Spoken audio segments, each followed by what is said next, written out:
पढ़िए। पुष्पी पादप का प्रारूप अगर विवरण लिखते हैं तो कैसे लिखते हैं? जैसे फैमिली, कुछ महत्वपूर्ण फूलों का वर्ग, यानी फैमिली है फोबेसी फैमिली, आपके बुक में दी है फोबेसी, सोलेनेसी, लिलिएसी, 3 फैमिली आपको पढ़नी है, ठीक है। तो इसमें बेसिकली क्या होता है, अभी तक हम लोगों ने देखा कि फूल क्या है, पौधा किस, तना, जड़, तना, पत्ती, फूल के बारे में पढ़ा, पूरे फ्लावरिंग प्लांट के बारे में पढ़ा कि उसमें जड़ होती है, तना होती है, पत्ती होती है।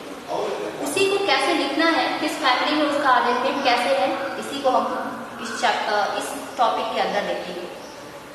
जैसे मैं पढ़ लेती हूँ, आपको वैसे ही लिखना है, क्योंकि सारी समझने वाली चीजें हम लोगों ने समझ ली है। यहाँ पे आपको वही सारी चीजें बार बार मिलेंगी और आपको याद करनी है कि कौन से लक्षण किस फैमिली में स्पेसिफिक तौर पे पाए जाते हैं।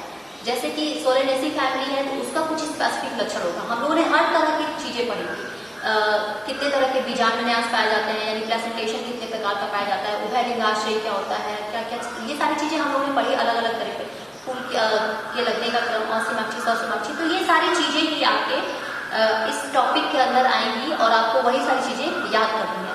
तो ये आपको जैसे आपके बुक में दिया है, कोई आपको उसमें फेरबदल नहीं करना है, वैसे ही अपनी कॉपी पे लिखना है। और यही आपका मुख्य इम्पोर्टेंट है, मतलब याद आपको अगर पेपर में पूछेगा तो यही पूछेगा, और आपको क्या करना है कि वो सारी चीजें समझते रहेंगे तो ये आपको याद करना इजी हो जाएगा। तो देखते हैं कि कैसे इसका विवरण देते हैं।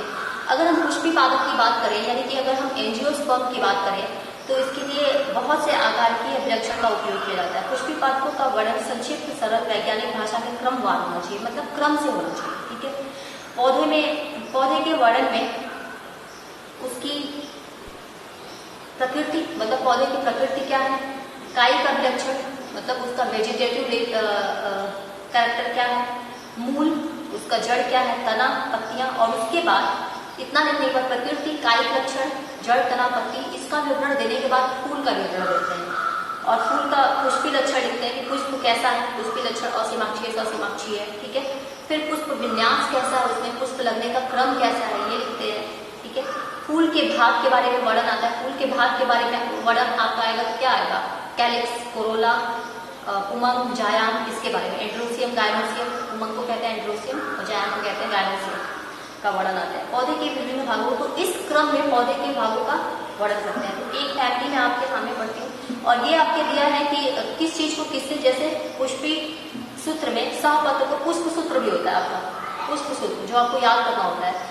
तो उसमें आपको ब्रैक्ट, अगर सहपत्र, यानी कि ब्रैक्ट जो लीफ में हमने देखा था कि नीचे एक संरचना निकल रही थी, उसको कहते थे ब्रैक्ट या सहपत्र, उसको किससे डिनोट करते हैं, बीआर से। देखिए जो टर्म्स आपके आएंगे पुष्प सूत्र में, वो आपके हिंदी में नहीं होंगे, इंग्लिश में होंगे। मतलब कि जैसे सहपत्र है, सहपत्र की इंग्लिश होती है ब्रैक्ट, तो ब्रैक्ट का शॉर्ट फॉर्म बीआर करके, ठीक है, और उसको वहां दर्शाया जाएगा। ये आपके बुक में दिया है। कैलिक्स को के से दर्शाते हैं, कोरोला को सी से दर्शाते हैं, परिदल पुंज को यानी पेरियंथ को, जिसमें कैलिक्स और कोरोला फ्यूज होता है, उसको किससे दर्शाते हैं, पी से दर्शाते हैं, ठीक है।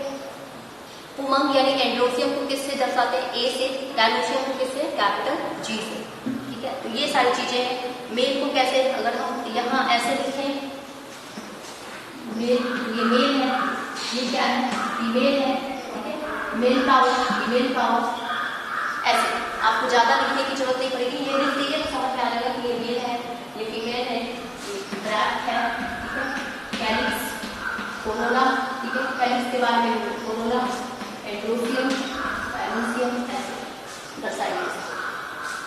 तो पुष्प सूत्र लिखते समय आपको ये जरूरत पड़ेगी। तो देख लेते हैं फैमिली फोबेसी फैमिली का देखते हैं। फाबेसी फैमिली, इसको पहले पैपिलियोनाइडी कहते थे, और यह लेग्यूमिनेसी कुल का उपकुल है, मतलब लेग्यूमिनेसी फैमिली की सब फैमिली है ये आपका फोबेसी फैमिली। यह सारे विश्व में पाई जाती है, मतलब अगर आप इसके पौधे, इसके अंदर जो प्लांट्स आते हैं उसको देखें तो इसका वितरण पूरे विश्व में हर जगह है। कायिक अभिलक्षण, मतलब वेजिटेटिव कैरेक्टर इसके क्या है, तो ये इसके जो पौधे होते हैं वो किस प्रकार के होते हैं, वृक्ष होते हैं, वृक्ष हो सकते हैं, झाड़ी हो सकते हैं, शौक हो सकते हैं, शौक यानी कि मुलायम पौधे, और मूल ग्रंथियों सहित मतलब उसमें रूट्स ग्लैंड्स भी पाई जाती हैं, ग्रंथियां पाई जाती हैं। तना जो होता है वो सीधा होता है, प्रतान होता है, डायरेक्ट टाइप होता है, ठीक है। पत्तियां जो होती है उनकी क्या होती है, सरल होती है, सरल हो सकती है, संयुक्त हो सकती है, पिक्षाकार हो सकती है, एकांतर क्रम में लगी रह सकती है। ये सारी चीजें हम लोगों ने पढ़ ली है।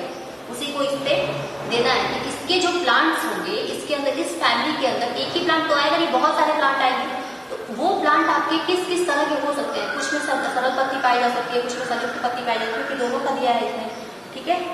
पराधार तलयुक्त अनुपड़ी जालिका शिरा विन्यास, मतलब लीफ का जो विन्यास है वो जालिका शिरा विन्यास, तो ये सारी चीजें।